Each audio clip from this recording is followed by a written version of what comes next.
பாஸ்மதி ரைஸில் சிக்கன் பிரியாணி பண்ணலாமா? பாஸ்மதி ரைஸை ரொம்ப நேரம் ஊற விடக்கூடாதுங்க. ஸோ நான் பேன் ஹீட் ஆரம்பித்த உடனே தண்ணி 1 கப் பாஸ்மதி ரைஸ்க்கு 1.5 கப் தண்ணி ஊற்றி ஊற வச்சுருவேன்.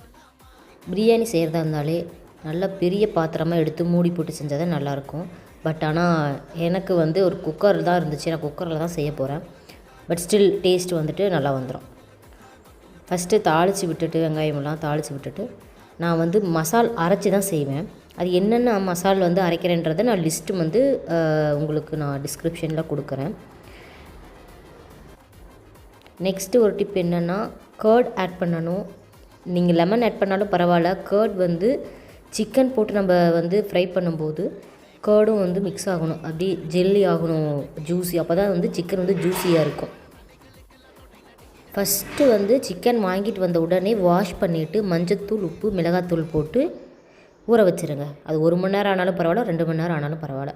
அப்போ தான் நம்ம பிரியாணியில் கறி டேஸ்ட்டாக இருக்கும். இல்லைன்னா சப்புன்னு இருக்கும். சிக்கன் ஆட் பண்ணதுக்கப்புறம் டொமேட்டோ ஆட் பண்ணியிருக்கேன் நான். ஏன்னா லாஸ்ட்டாக தான் தக்காளி ஆட் பண்ணணும். கொஞ்சம் குக் ஆனதுக்கப்புறம் பாஸ்மதி ரைஸ் அண்ட் நம்ம தேவையான அளவு தண்ணி எடுத்து வச்சுருக்கோம் இல்லைங்களா, அந்த தண்ணி தான் ஊற்றணும்.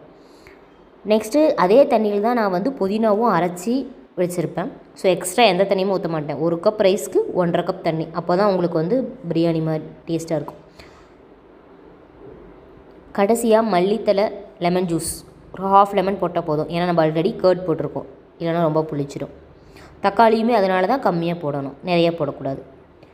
ஓப்பன்லேயே அந்த பாஸ்மதி ரைஸ் ஒரு 75% குக் ஆகணும். ஒரு 75% குக் ஆனதுக்கு அப்புறமேட்டுக்கு தான் நீங்கள் அந்த அடுப்பை சிம்மில் வச்சுட்டு குக்கரை மூடி போட்டு விசில் வச்சிட்டிங்கன்னா இது தம் போடுற மாதிரின்னு வச்சுக்கோங்க. அந்த தம் போட்டு எடுத்துட்டிங்கன்னா ஒரு 15 மினிட்ஸ் இதே மாதிரி லோ ஃப்ளேமில் இருக்கணும். விசில் வர வரைக்கும் விட்றாதீங்க. ஜஸ்ட்டு 15 to 20 மினிட்ஸ் இருந்தால் போதும். அடுத்தது இப்போது நான் என்ன பண்ணுவேன்னா, ஹாட் பாக்ஸில் கீழேயும் வாழை இலை போட்டுருவேன். அடுத்தது ரைஸையும் எடுத்துகிட்டு அப்படியே அழகாக பரப்பி விட்டுட்டு அதுக்கு மேலே மறுபடியும் வாழை இலையை வச்சு ஒரு 2 to 3 மினிட்ஸ் மூடி வச்சுருவேன். அப்போ தான் நமக்கு அந்த ஈரப்பதமெல்லாம் போய் நல்லா பிரியாணி டேஸ்ட்டாக இருக்கும். நீங்களும் ட்ரை பண்ணி பாருங்கள்.